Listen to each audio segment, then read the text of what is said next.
10-15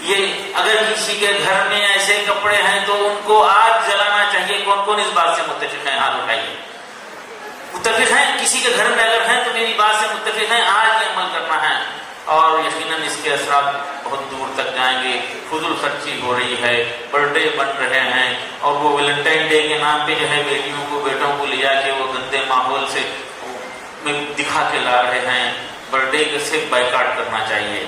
یہ ہمارا پیسہ فضولیات میں جا رہا ہے. کون کون اس برتھ ڈے کے خلاف مہم چلائیں گے اور اپنے خاندان میں کوششیں کریں گے؟ ہاتھ اٹھائیے. انشاءاللہ برتھ ڈے حرام ہے یقیناً، اور اس میں برتھ ڈے میں جانا، مسکرانا، کھانا یقیناً گناہ ہے، یقیناً گناہ ہے اور شادیوں کو مشکل کر دے رہے ہیں. پرسنل اللہ بورڈ کی طرف سے مہم چل رہی ہے، آؤ نکاح کو مسنون اور آسان بنائیں. مہم چل رہی ہے، علماء کرام رو رو کے دعائیں کر رہے ہیں اپنی بیٹیوں کے جو ہے ارتداد کی وجہ سے، رو رو کے دعائیں کر رہے ہیں اور ہم بے شرمی سے شادیوں پر خرچ کرنے کے لیے تیار ہیں. میں بمبئی کے پیسے والوں سے، ملت کے پیسے والوں سے ریکویسٹ کروں گا کہ یہ پیسہ آپ کا کمایا ہوا، محنت کر کے حلال کمائی کمایا ہوا پیسہ آپ کا پیسہ نہیں ہے. یہ بڑی آزمائش ہے. اس میں آپ کیسا کمائیں اور کیسا خرچ کریں یہ آپ سے سوال ہوگا. اپنی شادیوں کو مختصر کیجیے، آسان کیجیے، کم خرچ کیجیے. حدیث پاک کا مفہوم ہے بہترین نکاح وہ ہے جس میں کم خرچ ہو، اور اس کا اپوزٹ ہوتا ہے بہترین کا بدترین. کم خرچ کا ہوتا ہے زیادہ خرچ. بدترین نکاح وہ ہے جس میں زیادہ خرچ ہو اور اس میں جانے والا، مسکرانے والا، کھانے والا بھی گناہ گار ہے. اور لڑکے والے جو ہے لڑکی والوں کے پاس جا رہے ہیں اور بول رہے ہیں کہ جو دینا ہے دے دو، خوشی سے اپنی بیٹی کو دے دو. ہم معیاری لوگ ہیں، ہم معیاری لوگ ہیں. فنکشن ہال اچھا ہونا چاہیے اور کھانا اچھا ہونا چاہیے. ہمارے 800 لوگ آئیں گے، بھیک مانگ کر پوچھ رہے، بھیک مانگ کر لے رہے کھانا 500-700 کا، اور وہ لڑکے کے دوست احباب اور رشتے دار بھیک مانگے ہوئے دعوت میں جا کر کھا رہے ہیں اکڑ کے ہم لڑکے والے ہیں. یہ سراسر غلط ہے، بالکل اصول کے خلاف ہے. میں یہ نہیں کہوں گا کہ یہ حرام ہے، لیکن آج کے حالات میں اس سے بچنا ہم سب کی ذمہ داری ہے. میں یقین سے آپ کو بولوں گا کہ کوئی ناراض نہیں ہوگا، آپ کی شرکت نہیں کرنے سے کوئی ناراض نہیں ہوگا. سارے کے سارے ایکٹنگ کرتے ہیں اور جھوٹ بولتے ہیں. اگر کوئی ناراض بھی ہو جائے تو اس کی کیا حیثیت ہے. اور کچھ تو لوگ ہمارے گھر میں تیار نہیں ہو رہے بول دیتے ہیں، اور کچھ لوگ اپنے بزرگوں پہ داغ دے رہے ہیں. نہیں امی جان کا حکم ہے، خاموش ہو جاؤ. یہ نکل رہا ہے نا گیٹ ٹوگیدر بول کے کرو، اس گیٹ ٹوگیدر بول کے کر لو.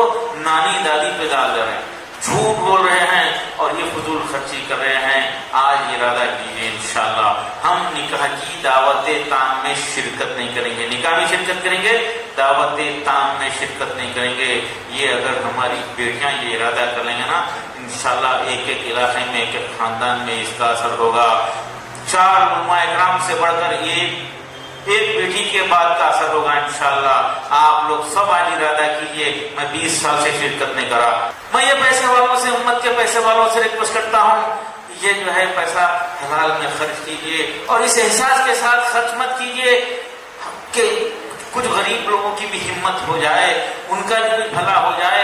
ایک بیٹی کی شادی میں پینشن کے پیسے ختم ہو گئے، دوسری بیٹی کی شادی میں گھر بک گیا اور نوجوان بھائی آٹو چلا رہا ہے. یہ سراسر ظلم ہے نسل کے اوپر.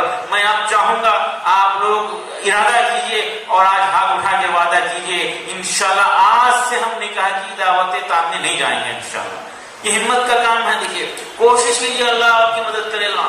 یہ ہم کو کرنا ہے اور برائیوں کو اسی طرح سے ختم کرنا ہے.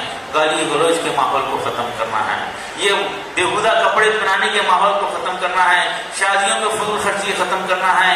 حلال کمائی کما کر اپنی اولاد کے لیے رکھ کر جائیے. یہ جائز ہے، اس کی گنجائش ہے، اس کی گنجائش ہے. ضرور رکھ کر جائیے. اپنی نوجوان نسل کی معیشت کو ٹھیک کرنے کی کوشش کیجیے اور ہمارے تعلقات کو بہتر کیجیے. لیجیے. کل بیلگام میں ہم ذکر کر رہے تھے یہ مسلکی مسائل کو سرے سے ہٹا دیجیے اور بالکل تعاون کے ساتھ ایک دوسرے کے سپورٹ کے ساتھ رکھیے اور ساتھ ہی ساتھ برادران وطن سے بھی اچھے تعلقات رکھیے. ہماری ریکویسٹ ہے، ماننا ہے کہ ایک ایک مسلمان 5 برادران وطن سے اچھے تعلقات پیدا کر لے، ان سے دوستی کر لے، ان کے غلط فہمیوں کو دور کر دے اور ان کے لیے دعا کرے اور حجت پوری کر لے. پورا ملک ہمارا ہے اور امن امان میں کنٹریبیوشن ہمارا ہونا چاہیے.